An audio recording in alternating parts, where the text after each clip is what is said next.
Hey guys, it's me, the Sun God Prince and all. So I was trying to do a video about my identity the other day, and it didn't go to plan. This is my outfit for the day. I want to say for the day, I mean, I haven't actually worn this today to go out. I actually wore a completely different outfit. I'm actually wearing this for the first time. These are new pants that I got from the market, which I didn't really like before, but I actually quite like them with this particular top.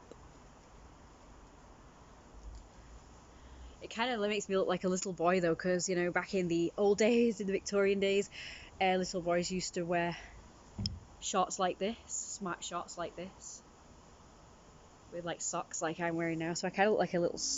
Hang on, trying to. Gosh, it's just going darker. Normally when I keep tapping it goes lighter, but it's going darker. Hang on, let me try something. Okay. There we go, that's worked. Right, I've locked exposure now, so it won't keep going dark. So I kind of look like a schoolboy, but because I've got like a fancy top on and this crown, I kind of look like a prince who's like a schoolboy. So it's like part fancy and part kind of schoolboy-y like, with the shorts. That's what I remind myself of. So that's what I'm being for this video today. I'm being a prince schoolboy, because obviously the prince would still have to go to school, I suppose, but he would go to a princely school. So this is my prince school uniform. This is my everyday look though, but the shorts is my school uniform. You know, sometimes kids do that, don't they? After school, they sometimes either stay in their school uniform or they change. Well, I'm kind of like half changed. This is my normal fancy attire, and I just kept the shorts on for my school uniform. Anyway, so as you can see, so this video is going to be like about identity, not just with like gender, but like my other identity type things, if you know what I mean. So as you can see, I identify as not only male, but like the sun god prince type person. But that's more of a persona than an actual, like, I don't know, I guess it is an identity then.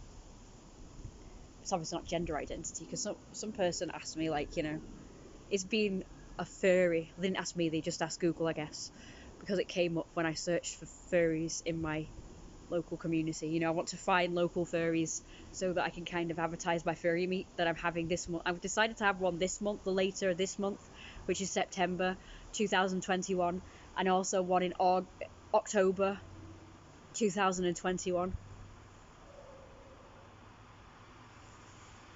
So I'm trying to find like a local community, you know, like a forum for local furries, so I can kind of advertise.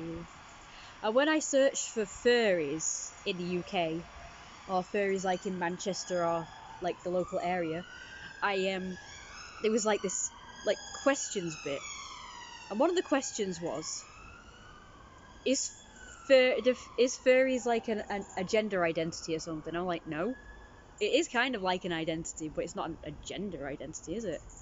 Like a species identity? How is it a gender?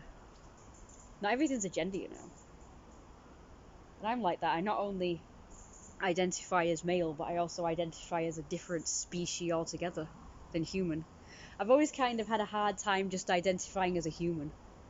Now, it could, like, a psychiatrist or psychologist would probably say, oh, it's because you never fit in, so, you know, you feel like you're not even human because normal humans just don't, they reject you, you know, they don't accept you. So, you know, probably a psychiatrist would say that. And whatever, it doesn't matter. Either way, I've had fun with it, you know, I've had fun kind of always thinking of myself as more than just human. Like, first of all, a different species, as in an animal. I identified as an animal. My very first animal identity has been a dog. I felt like more like you know, identify as a dog since I was a child. So when I was a child, I used to always pretend to be a dog. And as a child, you think it's just let's play pretend sort of thing. let's pretend. But then when you grow up and you get to teenage years and beyond, you realise it's not just let's play pretend. It feels more like it's a bit more serious. So that's when I discovered I was more of a Therian. Because Therians, you know, do more seriously identify as an animal. So that's why it's not just pretending for me, it's kind of serious, but it's not like a delusion, because most people think, oh, you're delusional and you think you're this and that and the other. It's like, I know, I mean, I don't know, because you can't really profess to know everything, but, you know, like everything that is, that's all that there is, there's nothing more. So, I'm just saying it's a possibility that I could be more than just a human. But obviously if you start saying that to people, like seriously, they will think you're just delusional and like crazy and stuff. But it just feels right to me, and it is kind of a bit of fun. It is kind of serious, but not crazy, delusional, serious. It's hard to explain. It's just, I think people should just accept it anyway. I mean, if that's what I think, then that's what I think. If anybody else thinks that way, then that's what they think, and I think they should be just left alone with that and not be made fun of and not be sort of judged, to be honest. So like you've got Chris Chan, who believed that he was certain things, like I think he said he thought that he was God, didn't he? It's like, well, if he thinks that, it might not be a delusional thing, he might not really seriously think that, but maybe he just likes to think that, you know? Like maybe he knows it's not true, but he kind of likes to make people believe that he believes that. Like maybe he does believe it, but not in a delusional way, you don't know. And I kind of admire it for him for it, and it's like, if he thinks that, then, you know, I guess that's fine. He's not harming anyone with it, I guess. I mean, I don't know, maybe he did harm people with it, but if he did, then obviously that's not cool. But it's not the fact that he thought he was a certain thing that's the problem, it's the fact that he's harming people, that would be the problem. And the thing that you would judge him for, not the actual him thinking that he is a certain thing that he's, you know, technically not. I mean, it could be, you never know. But I've noticed it's a running theme with people who are autistic, and I believe he's autistic. There are quite a lot of autistic people who you do identify as a godlike being. I've noticed this, and I'm kind of one of them. And now I realise that there's